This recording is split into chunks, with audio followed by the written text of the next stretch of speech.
Okay, y'all. So I wanted to come to y'all with a review about the show The Polygamist. It's a South African, I would say, telenovela. It premiered on Netflix back in June, and I watched it a little while ago. And I just wanted to come and give my review and just my overall analysis of it because, that show, Jonas! Jonas C. Like every time I heard that man's name, it was just Jonas C. Like it, girl, it was Lord. What I enjoyed the show. Like I really did enjoy the show. The actors, and it's mundane as it sounds. I appreciated that the show was all black without it having to be announced. Because the fact that it's South African, they don't need to announce that they're black because it's much more homogenous as it is in other as with other areas. Well, I would say differ from other areas, especially like America. But I just love to see like the beautiful black people on the screen, and I'm gonna just be honest. In a lot of cases, when it's consensual, I am no different from a man because the women on this show, all the nyash, I was like, woo! Look at all these big booty queens. even like even the main characters, I'm not even just talking about the strip club scenes, like the main characters, I was like, these women are beautiful. And they got body yaddy yaddy yaddy yaddy. Montipa, baddie across the board. To me, I was like, she is fine as hell. I can see why Jonah C. Now, I'm not saying why he was cheating because that Negro was just cheating to cheat, but she was a very beautiful woman. But all the women were beautiful. Lindani, and Pume. Another thing that I appreciated, and it's no shade, but how we've seen in Nollywood, the makeup was good. Um, everybody's skin color and skin tone was matching. Now, sometimes the wigs, but I did like I loved Mpume's TWA. I love Sarah's braids, Lindani's locks. I just felt as if it was a beautiful cast, especially for the women. I was just like, they are pretty. I even like Essie's shortcut. Um I really enjoyed the show as far as it being entertaining. It most definitely was. Now, on to Jonah C. When I tell you it must be the cast because it ain't your face, bro, it must be the dickage had to be good because my goodness, Jonas wasn't even cute enough for all that. Now, young Jonas was cute. Young Jonas was cute, I ain't gonna lie. But 45-year-old Jonas, bro, to the back with that shit. Like, come on. I what I did appreciate was that it just showed from beginning to ending, this Negro was a creep. He was a creep from everything that he did, from his relationship, how he treated Joyce with Essie, Lindani, the fact that he had been around that girl since she was like 8 years old, and he ends up having sex with her and taking on a relationship with her. But even the way that he treated my Tipa after she gave birth, like he was like, nah, bitch, I still need you to handle this dick. I don't care if you do it with your mouth or your crotch. Like, it's getting hard. I need you to get it back soft. And I was like, nigga, fuck you. Like, oh my gosh, like, you don't know if I got stitches or nothing. Like, ugh. And then Joyce, child, when Joyce had pulled that Diary of a Mad Black Woman scene, when she had pretty much followed and begged this man down the damn driveway, he dragging her like, girl, get away from me. I was like, get your ass up. You know what? Let's talk about Joyce. Joyce, okay. I had empathy for Joyce just simply because I understand as women, we are taught to put so much of our value in a man and how in our relationship with men, and you pretty much build your life around it. And Joyce was at the point that not only has she built her life around it, but she had built her success around her relationship in her marriage. So her marriage was not only her identity in her life, but it was her livelihood. So for it to start fracturing, she really did feel like, oh my God, I am losing my life. But girl, the things that you were willing to do to hold on to this man, it was deplorable. I'm sorry. It was just deplorable. Even after how she had like killed him, to me, that still was not enough. This motherfucker dogged you, bitch. Dogged you in the most public, disrespectful ways. And the way that she allowed her children to see her be disrespected, it was like, you do understand that you are like fucking up your children as a mama. And that's another thing. I'll get to it when we talk about Mpume, where it was almost implied, not almost, it was implied, just like straight out said that this man could be a bad husband to his wives, but still be a good father. And I'm like, no, that's not how shit work. If you are horrible to the caregiver of your children, you are horrible to your children.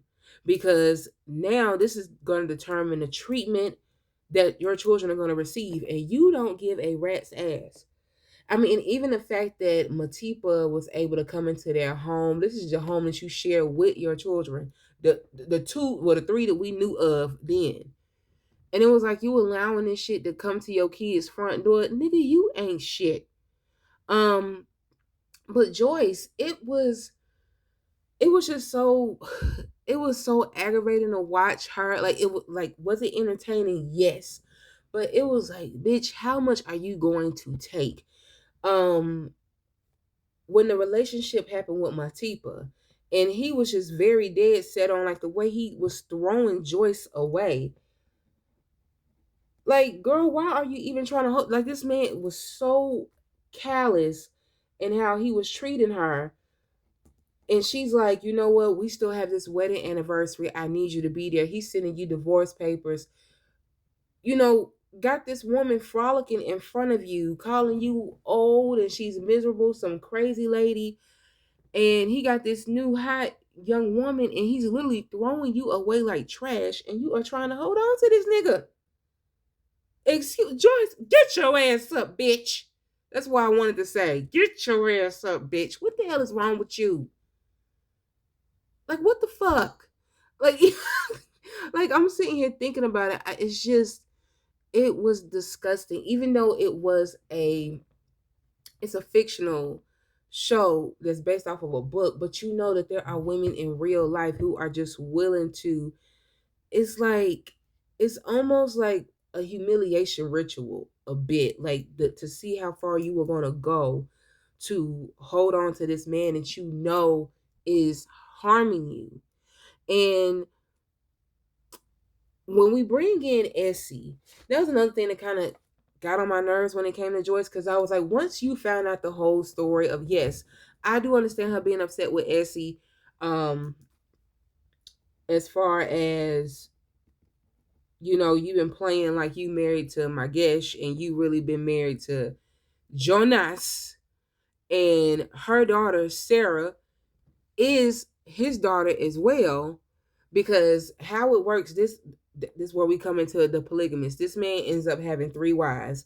Jonas is the husband. He has three wives amongst Joyce, Essie, and Matipa. Matipa is the third wife. Joyce and Essie, you could say they kind of tag team a little bit, first and second wife. I'll go ahead and say Joyce is the first wife because he married her, and then when he came back to Essie, he had a traditional Zulu wedding with her, and then years later he gets married to Matipa. Also, I really enjoyed watching it in Zulu, and it possibly could just be because of the subtitles were there, but even when listening to the Zulu, like the way that African language is so rhythmic and melodic that at times I just felt like, even though I know I don't know what they're saying, I can pick up on the meaning of it. Like, it didn't feel like after a while like I was listening to a foreign language film. I guess because they were speaking English as well. But I did enjoy even the sound and the cadence of the Zulu language. I most definitely enjoyed watching it and listening to it in Zulu. But back to Joyce and Essie, I do understand her being upset with Essie and carrying on this lie for damn near 20 years. But once you get the whole story, Essie came before Joyce, and it's like, girl, at this point, there's no limit to what this man has willing to do to humiliate you and what you are willing to accept. Because even by the time you found out about Essie, you had already accepted Matipa to the point where you realized that this man was not going to end this relationship with her. And in her mind, he's her husband just as much as he's yours, and she's so dangerously in love with him that you now accept her as a second wife. Even after, like, we'll say, like, they say in South African tradition, I guess Zulu, that it is a part of their culture. But girl, you just saying that and accepting that because the humiliation is so hard to swallow that you want something to fall back on and not just accept this motherfucker has played me to my face and on a world stage. You just didn't want to accept that. And you Joyce being so angry with Essie, and it's like, he I think what was frustrating to see is that so many of these women had the same experience with this man, with being lied to, with being deceived and being led astray. But yet when they found out about each other, they could not see themselves in one another and immediately went after this woman, knowing it's really this man that's fucking your shit up. Even when he had everybody's pussy doing the beatbox because he gave everybody with an STD, and they still like damn near over there trying to hold on to him. I'm like, what are you bitches waiting to contract HIV? What the fuck? Like, stop giving him pussy. Like, that's why I said, like, is it the money or the dick? Because it's not his face. Not his face at all. Matipa. Like I said, Matipa, baddie. To me, baby girl is fine. But also with Matipa, I understand Matipa's hustle. The way she came in and she was like, I want to go for the head honcho, yada yada yada, and I'm a climb the ladder and I'm gonna make it. Do I necessarily will always do stuff like that? No, but I'm pro ho to an extent. Like, I would have to explain it later, but I don't necessarily look down on women who do use their sex to get ahead, because as we see, everything is taken away from women and then you back them into a corner. What else do they have to use? You don't want women to have education. You don't want women to have rights. You don't want women to have autonomy. Well, what else does she have? She always got a pussy. And if that's gonna help bring a few dollars or elevate herself out of her current situation, you never know what you'll do with your back up against the wall. I always say that too. But Matipa was dating Magesh, who is Jonasi, who is his brother, who also is playing on with the lie that he is Essie's husband and he's also Sarah's father, who Essie and Joyce kind of like have throughout the years developed this, like sister-in-law thing, because it's under illusion that they're both married to brothers, but no, it's really Jonasi who is the baby daddy to both Joyce and Essie, and not just the baby daddy, the husband and the father of both of their children. Well, at least the father of Sarah. Matipa, I was like, girl, you was already messing with my Gesh. And it almost was like, okay, you trying to say that, you felt such this strong passion for Jonas. And I was like, I'm not saying that she didn't, but no, what you identified was that Jonas was a bigger fish and you wanted a bigger catch, girl. Like, you knew what you were doing. That was my whole thing with my Tipa. Like, I think she came in with the intent on, I'm gonna get this man, I'm gonna get him. And it's like, okay, you got him and you got him the way that you got him and you know that he's married. So it's almost as if, why are you acting as if you already don't know that this man lacks integrity? At least we can say with Joyce, she honestly believes that her husband has integrity before all of this happens. She believes that he's going to do right by her. She believes that, because they built this life, this company, this, you know, they own this us against the world. They are these very successful married couple. You coming into this shit knowing this motherfucker's a liar. So why are you acting surprised when he lies? Ugh. And the way that she, like, it was because the way that she held on to Jonas, it did give that she was like in love with him, but it was almost given like she felt as if he was her only way out, like he was her meal ticket. And if I let go of him, I have to let go of all of my hard work, all of my connections, which was kind of implied when she tried to leave him. Because yeah, this motherfucker got abusive towards Matipa and Joyce, especially when they found out about each other and they were going back and forth with trying to make him prove which one he wants the most and which one he's going to stand by. And he abuses both of them. And Joyce says later on in that scene where in the bedroom where he hits her that he actually did rape her later on in the show. And that also, I believe, is a mitigating factor in why she does what she does at the end. He beats the dog shit out of Matipa with a belt and the belt buckle. Like she got all these bruises on her body.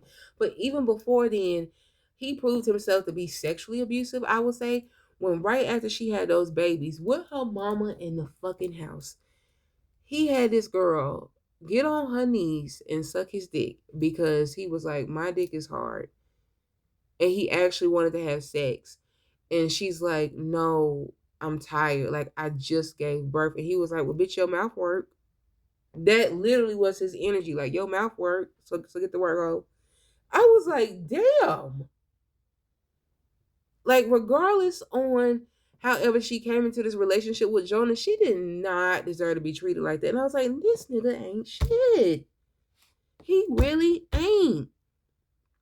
And when Matipa, towards the end of the show, left her twin daughters, yes, Matipa gets pregnant while he's still with Joyce. And this is before she takes her on as a second wife because she believes, he's going to end this relationship with her. She's supposed to be in the hospital trying to have another baby for him. Mind you, when she finds out everything at the beginning of the show, she had just had their third baby. And they have two older children who are teenagers, Mpume and Kinsey. I can't remember the little boy's name, but I'm like, bitch, why are you even trying to get this man another baby when you just had given him one and that's when you found out all the shit that he was doing? That should let you know all the sacrifices that you've done for him. It is futile. It don't mean nothing to him. Like, you risking your life on these hospital tables for this nigga. Why? Girl, stop it. Cut it out. And Matipa, she is in the hospital and gave birth to twin girls. We didn't see none of the pregnancy. We just know the baby girl had them babies. And Joyce came in the hospital room and fainted. Even Matipa was like, and this crazy lady gonna faint. She trying to keep him from being with us and being a family. Jesus. I was like, this is when I was just like, what are you expecting from this nigga now? You know he lied, you know he cheat, you know he ain't shit. But dang, just lost my train of thought. But when Matipa had left her kids because the entire situation and starting to be abused, and Jonas was freezing her accounts when she was trying to leave, I thought at the end she was about to drive off a cliff or something. I was like, girl, please don't do this. Not behind this Negro. But at the end, when she comes back, and mind you, the twin girls that she left with Joyce, they're about 3 or 4 now. And she talking about come to your mama. I said, bitch, I know you left those girls when they was toddlers because you knew that Joyce and the housekeeper could take better care of them. You know them little girls don't know you like that no more. You left when they were infants. Talking about come to mama. Joyce, really the housekeeper to mama. Now on the Essie.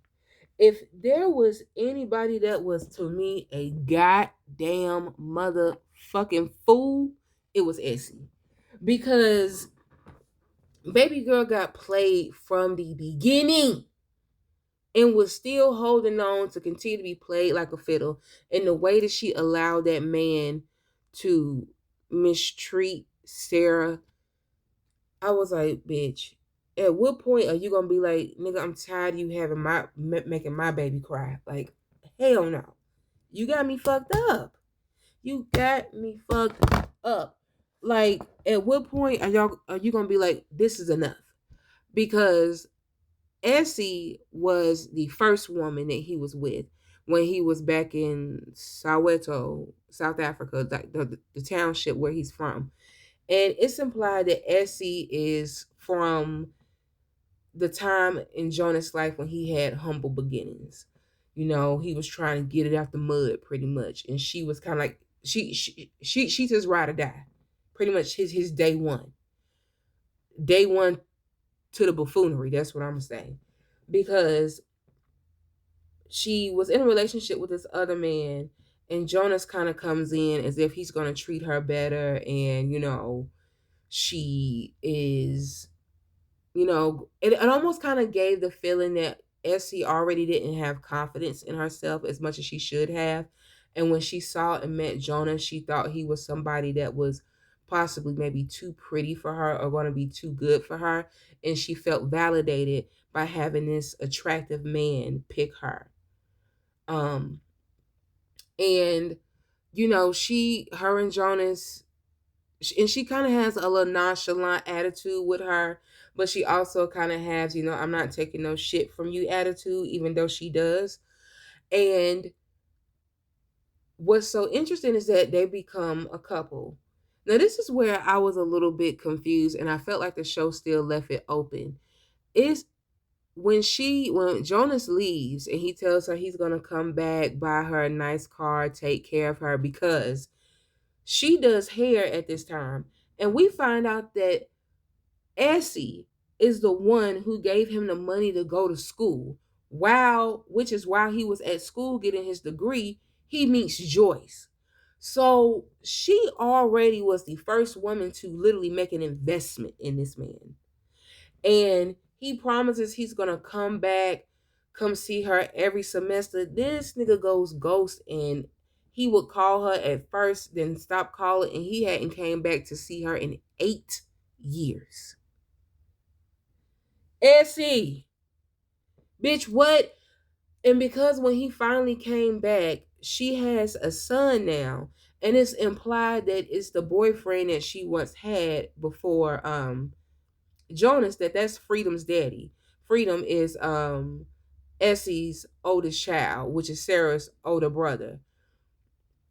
And I always kind of felt like I was waiting for the ball to drop for them to say that Jonas was Freedom's daddy too, because I felt like that was left open in the storyline a little bit, because when he leaves for school, we see them in bed together. Like, we know that they have had sex and we know that they have a sexual relationship. And then he's gone for 8 years, and then he comes back and she has a child that's like close to that age, like 7, looks like. And I'm like, well, shit, if you do the math, he possibly could be the daddy. And it's almost like, did she not tell him because she felt embarrassed, or she didn't want to make him feel like he was indebted to her? But he finally come back 8 years later, give her a car, the fancy car that he promised her, and they resume their relationship. And I'm like, girl, you crazy as hell. You sat right and waited for a man that abandoned you for like a decade, and then you have this child that you're taking care of, your baby. And now you didn't just allow this man to come back into your life, and then boop, he gets her pregnant. Come to find out, at this time, Jonas is already married to Joyce Gamora, the Gamoras, that's who they are. And she's pregnant. Jonas takes Essie baby shopping, and we see where they run into Joyce, who Essie doesn't know is his wife. Joyce doesn't know that Essie is, his girlfriend. This, mind you, this is way back in the very beginning. But from here, this is when Essie finds out that Jonas married Joyce, and he's pretty much saying, well, I married her because, it would give me access and opportunity. So he goes and marries her in a Zulu traditional wedding, the same thing that he did with Matipa to include her in their this polygamous relationship. And so right then it's established that his brother Margesh, who works for the company, would then play her husband, therefore Sarah's daddy, the daughter that she's carrying. Both Joyce and Essie have daughters, Mpume and Sarah. Now the fucked up part is that Sarah knows that she is Jonas's daughter, but she is supposed to behave as if she doesn't. So she is building this animosity um toward Umpume because in her mind, Umpume has the life that she is entitled to as well, which I do feel as if she is because she is Jonas's daughter. Jonas knows that's his child. Sarah knows that she's Jonas's child, and she's expected to go along and play this role of, Magesh is her daddy and Jonas is just her uncle. And I'm like, bitch, ain't no way in the hell you gonna play with my baby like that. Ain't no way. I mean, he does put FSC up into a nicer house, but it's considered to be lesser than because Joyce is in the suburbs where Essie is still like in the inner city, the township of Soweto. So that's still kind of looked down upon like, oh, you live back home amongst the regulars, where I get to live in the suburbs, probably amongst white people and things of that such. But even though she lives in Soweto, she does have a nice, it's like a 2-story house, which is what he said. He promised her that he was going to give her a 2-story house and a nice car. And he essentially does, but it's still like, no, what the fuck? No. And Sarah is getting to the age where she wants to be recognized and she wants to be, seen by her father and loved on in a way that she sees that Umpume is. And Umpume don't know that Sarah's her sister, but there's this brewing one-sided hostility. And I understand it, but I kind of was like, see, y'all could have wrote her a different way, but this is kind of like the stereotypical way that this character goes. Because Umpume has a boyfriend, and Sarah, because she's jealous of Umpume, fucks on her sister's boyfriend in the house. And Umpume is hurt because in her mind, Sarah is her childhood friend. Like, how dare you do me like that? But Sarah knows, bitch, that's your sister, and you gonna do your sister like that? Like, why, girl? Why? But Essie, I really look at Essie the like, bitch, you really the craziest because you already had freedom, and you have allowed Jonas to come into your home to see your son mistreat you, to see your son watch you being mistreated. The way he speaks to freedom, he like looks down on him, like he's callous with him, and allow him to deny Sarah. It's just like these women literally valued this man so much so that you allowed a dangerous and hostile household for your own children. And it's like, at what point? Stop. Umpume and Sarah, the two sisters. I actually enjoyed both of them as characters. I really did. Sarah just has like this bright, giddy smile about her character, and you could just see that she's trying so hard to be loved and accepted. When she was sitting in that cafe waiting for her daddy to finally have lunch with her, like when she was breaking down crying, you really just saw throughout the time her spirit break. Like she's waiting, she's hopeful. And then by the time at the end, like she's crying, it's like, damn, girl. And you knew that Negro wasn't gonna come.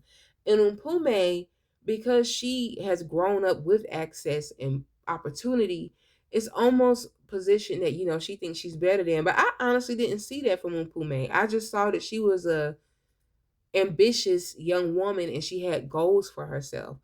And because of the lifestyle that she had and she grew up in, she very much so knew she had the ability to achieve those goals. I don't think she ever had to wonder, well, How am I going to go to school? How am I going to accomplish this? So it may, from someone from another background, feel as if, oh, you think you know, or you think everything is about you. But that's only, I think that that's because you're looking through a perspective from a point of lack. That's what I feel as if. But Umpume, she was, the young girl who grew up with a nice life, and she really was like, I'm gonna hold on to my virginity and this and that. And she had a boyfriend, and she really was the one who took the emotional brunt of everything that happened between her mama and her daddy. And that's what really pissed me off, because I'm like, Joyce, like, your children, girl, get up. But I understand from Joyce's perspective, she probably was extremely broken, but she kept taking him back. Matipa coming in the house, these babies, him being abusive. Like, she just kept taking this man back after disrespect after disrespect.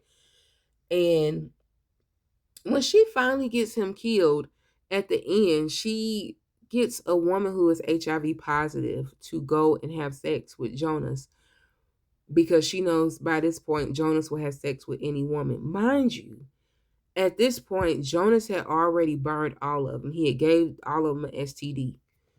Mind you, they still, I'm first, second, whatever, third wife. And also, during this point, when she does send the lady to give him HIV, he's already sleeping with Lindani, who is one of Sarah's childhood friends as well.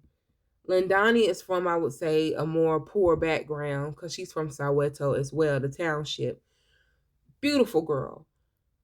But he has known this girl since she was 8. And they're about to go to university. So I'm getting that they're like maybe around 18, 19, no older than that. And the minute that you started fucking on this young girl, and he's 45. I was like, I knew this nigga was a predator. I knew that his predatory ways would not just stop at Joyce and Essie and Martipa. No, he was waiting to get on some young ass girl. And I also believe that he went after Lindani once he knew that Kenzie, his son, wanted Lindani. And I don't know why men, like, some men really be in competition with their sons. Like, they really go out of their way to, like, throw their balls around like, yeah, I'm head honcho. Go sit down. Why are you competing with your son? He's literally like 17 years old. What the fuck? You his daddy, nigga. You 45. But she gets this woman to go and have sex with Jonas, knowing that she is HIV positive. And Jonas ends up contracting HIV, and he surely but slowly dies from the infection, because his body, he doesn't get stronger, and I'm pretty sure by that time it goes into full-blown AIDS. I think we see throughout the show, we see him with this disease like over 2 or so years, and how he died. And I was like, I know he died a slow, painful death, because the way that he thought he was going to treat Lindani, like he did Matipa, Essie, and Joyce, now that I did appreciate. I was like, yes, little young hoe. Yes, because he got Lindani pregnant as well, and she had it seemed like a violent miscarriage. Like, it was painful, and she was there by herself. That at first, I think early on in her relationship, she thought she was the one to be picked by Jonasi. But when he started getting sick, I think she was like, oh no, little old nigga, I am too young and too pretty for this shit.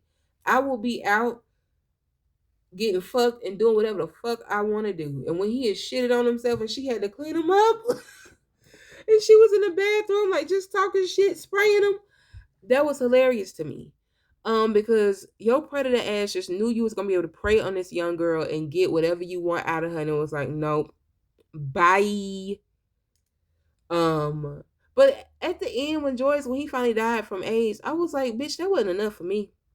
That was not enough for me. The way that this man then drug your ass from here to Rancho Cucamonga, you should have boiled that motherfucker. Like, he should have been boiling rotisserie chicken out this bitch. Him dying slow like that wasn't enough for me.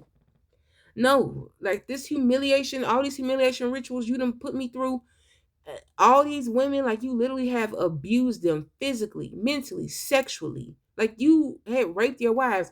Hell no. Stab, stab. Like he needed like a death in sessions. If that makes sense. Like, okay, first I'm gonna bludgeon you, but I ain't gonna kill you. Then I'm gonna start slicing you, but I ain't gonna let you bleed to death. And then finally, when I let you go, I'm gonna boil your ass because I want you to know I ain't fucking playing. You fucked up when you thought you could fuck with me. Period. But I was just like, yeah. Okay, so another character that I liked, but then I was like, you kind of got your ain't shit ass moments too. My Gesh. My Gesh, I don't know why he went along with his brother's bullshit for so long. Because yes, he was a father figure to Sarah that Jonas would have never been. And that's why I feel as if it just would have been best to be honest up front, because Sarah really went through a lot, even to the point where, it was implied or it showed that she tried to come on to Margesh for, I would say, any type of affection. But it was just a lot to see. I just felt like he should have just went ahead and been more upfront. And if he would have been more upfront and just honest, but at the same time, we could say that it wasn't his part to do that because that was a Jonas's kids. He should have did right by his fucking kids. Um, but my gosh, it was like, I appreciate you holding them down, but at the same time, you could have called your brother out on his bullshit a long time ago. You should have called him out on his bullshit a long time ago. Period. Kenzie, the son. I was a bit confused about his character development because at first we see him as a young boy. Um, he's trying to come into his confidence, and we see how Lindani, especially to see her get into this relationship with his dad, and he also walked in on her giving his daddy head at the strip club, that we saw immediately like his descent into a disrespect of women and a devaluing of women. But I also think just seeing his mama go through what she was going through, what she was still allowing, how it was impacting everybody. And then for Joyce to say that she killed Jonas because she didn't want Kenzie to grow up and be like him. I was like, well, at the end of the show, he ends up fucking Lindani. And he ends up, we can see, even when he was in a strip club, he now starting to call the women bitches. Like, we already see where he is going into this descent of kind of like this macho persona trying to prove himself. And we see it in how he interacts with Freedom. Like, girl, it might be a little too late. Your son might already be on that bullshit. Unfortunately, he might already be on that bullshit. Maybe you could have said, maybe you meant your younger son, because that's the only one who probably could be saved right now. Last but not least, Freedom. Freedom was the most free. And I guess it just was in his name. Like he knew everybody's secrets. Essie's oldest son, like he knew Jonas was on bullshit. He knew that, Sarah was really Jonas's daughter. He knew that Essie was really Jonas's wife as well. Then the whole town finds out about Matipa and all of them. It's like he's the one that we look and say that he's the fuck up because he's drinking and this and that. But he is the most free because he's the one who's outside of all the bounds of this relationships. And he don't have to go along with the bullshit. He just sees it for what it is. And I think because of that, he kind of figures like, well, why even play into these roles when I know for a fact this is all based on a lie. I did enjoy The Polygamist. I think I read that they might be coming back for a season 2. If they are, I'm not gonna lie, I'm gonna watch it. But if you listen to the review and you agreed on some things, or I might have missed some things, let me know in the comments and let me know how you felt about watching it and if you enjoyed it and what I would say tropes or themes that you saw that you can agree with or just pissed you off? I would just say I was just tired of seeing these women just willing to give up all of their damn identity and dignity for this no good ass man. Just like, girl, he done already burnt your pussy. Why? Why do you even want him in his dirty dick? Mm-mm. Mm-mm.